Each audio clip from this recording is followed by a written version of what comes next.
Foreigners crossing into the Chinese region of Xinjiang are being forced to install a piece of malware on their phones, according to a joint media investigation.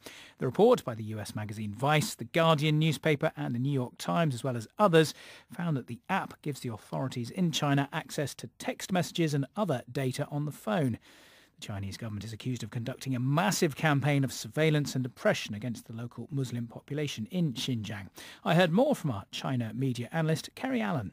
The investigation has found that basically when people enter into Xinjiang, and there have been historically very tight security checks, people have their bags searched, they have their phones searched, but what's happening now is that people who are entering from outside of Xinjiang, they're actually having their phones scanned, they're having a piece of malware installed on it, and what it does is it basically tracks their activity while they're in Xinjiang. So it can identify things that they're searching, certain things that the Xinjiang government will be nervous about. So things like, about Muslim activities, because there has been this government message from the Communist Party that there are threats in Xinjiang of terrorism because of it being on the border with areas like Afghanistan and Turkic regions. China sees this as a way of offering precautions to people at local level, in case anybody coming in from outside is a threat.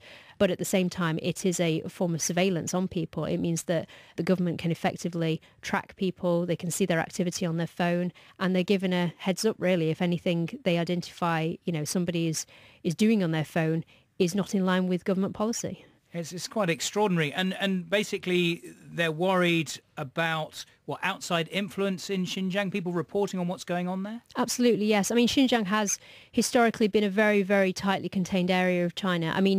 Even though China is one of the most tightly controlled media environments in the world, what we've seen in Xinjiang is, as an autonomous region, it is, bar Syria, the most tightly controlled region of the world, full stop. There have been, in the past, 2009, the internet was just switched off for 6 months in Xinjiang. It's very, very tightly controlled. The government's very nervous about foreign interference there. And also, it wants Xinjiang, because it recognises that roughly half the population are Muslim.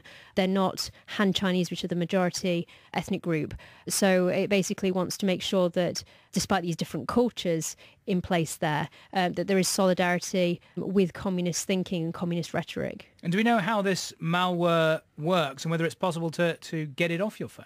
It wouldn't be easy to get it off your phone. This will be malware that's been created from the absolute top level. So it will be there to basically give the government direct access to people's phones. Basically, people's bags will be checked. They won't be able to enter without being watched. And there is a lot of manual watching anyway. We've seen correspondents going into Xinjiang who've been followed in their cars if they go towards sensitive areas.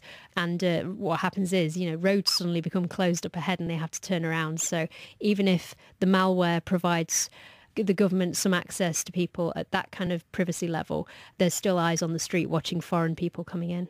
Our China media analyst, Kerry Allen.